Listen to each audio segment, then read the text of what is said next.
Welcome to the Open Shop Pink Couch. And today we're going to talk about the evolution of the all-inclusive product. Now, do you see more EP consumer brands moving into the all-inclusive? Do you see that happening?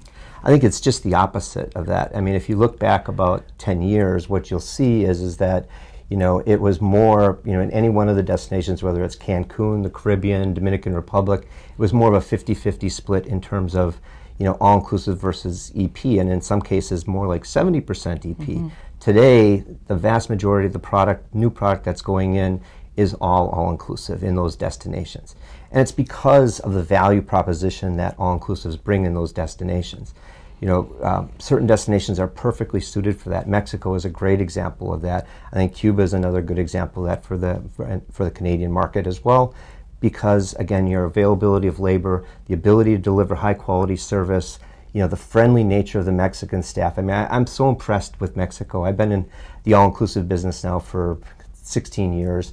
And, one of the things that I find in the Mexican culture is that they are really, really glad to see you when they come down. And for us, that it starts with that. And one of the things that we believe in, and we want to capitalize on that. And if you're going to be in that 5-star category, and you're going to compete with the EP customers, because I think what's important for all of us in the business is not to necessarily steal market share from each other. So travel agents do it with each other. They're going after the same customer. They're trying to do different things, but it's a lot easier to grow the marketplace. And what we've seen is that there is still a large segment of the marketplace that hasn't experienced all-inclusive. And why haven't they experienced it? It's because they still believe, even though with all the quality that's gone into the product today, that they haven't been convinced that they're going to get that personalized treatment that they get from an EP customer. And just as a quick aside, I think to show you how much and how successful you can be getting those EP customers to the all-inclusive, when we started Hyatt Ziva and Zilara, the fastest growing segment and where we became number 1 and number 2 in the marketplace within Hyatt was within redemptions from their past guests. So the two top-selling destinations are the Hyatt Ziva and Hyatt Zilaras within the redemption side of things. For Hyatt. For Hyatt. And those customers, when we polled those customers, almost 80% of them had never experienced an all-inclusive before.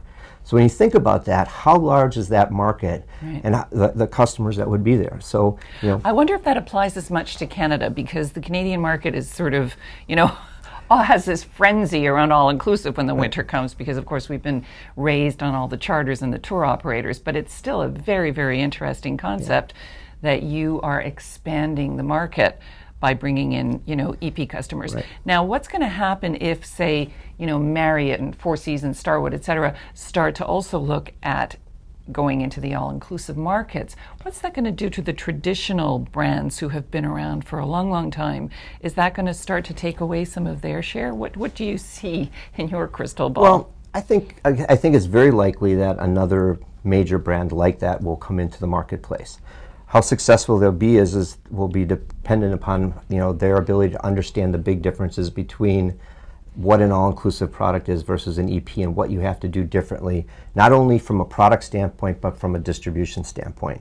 Most of the high-end hotel companies don't have the same focus on the trade that all-inclusives do. And one of the beauties of the marriage when Hyatt partnered with Playa Resorts was that they understood that they didn't know the all-inclusive segment. So what they did is they brought us in as the experts, and they contributed their $400 million to get a minority share in our company, and what they gave us was the exclusivity for Hyatt Ziva and Hyatt Zilara.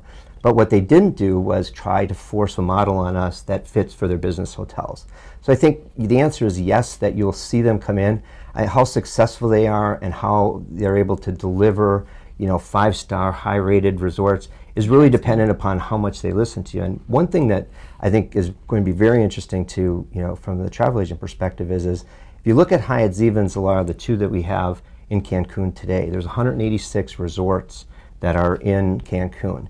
And within the span of less than 2 years, we have the number 2 and number 3 rated hotels on TripAdvisor. So it can be done, but when you start from the thing of saying, well, look, we're not going to do things the way that they've been done before, and we're going to add these services and values, it can be done. And I do think that you'll see others try to do that, whether through acquisition or starting up their own brands. Really interesting. Before I let you go, we're going to do a little commercial break because OpenJaw has been invited to experience your new turquoise product, right? So we're going to do a virtual FAM where you'll actually be able to see it through our eyes. So tell me a little bit about that product, because luxury within luxury. Right.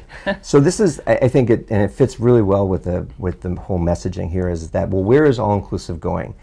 Even in the all-inclusive segment, customers still wanted to be treated special and unique. So, whether you're delivering a high 5-star product, there's that customer that still wants things that are unique and special to that person. Right. So the idea of turquoise is that what we did within the Hyatt Ziva, which is our brand that is for everyone, is to create an all-inclusive, an adults-only section within that product that has its own private elevator down to the spa. You get picked up in a luxury car from your own personal butler, picks you up.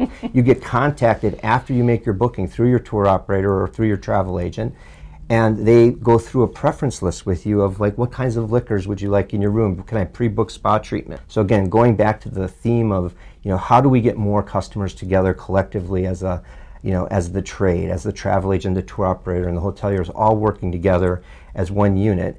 It's focusing on those kinds of things and knowing your customer. I think one of the things I always appreciate is these opportunities to speak to the travel agents, because I think that there's always been a lot of discussion about well, what is the future of the travel agents? And if you're willing to go down to the resorts, whether it's ours or someone else's, and experience that particular product, that gives you the advantage over the OTAs. And because one thing that they can't say is that they've been down to the resort. And if you're spending $5,000 or $3,000 on a vacation, you want that personal experience. So that's why we're really glad that you're going to come down and do that segment. Should we call my butler now and tell him that I'd like a really good tequila? Yes. But a nice one. Yep, absolutely. Okay. Don Julio 1929 is the one that you want. So I think absolutely it's good. And as a matter of fact, he's standing by for you right now, waiting for you. So thank you very much.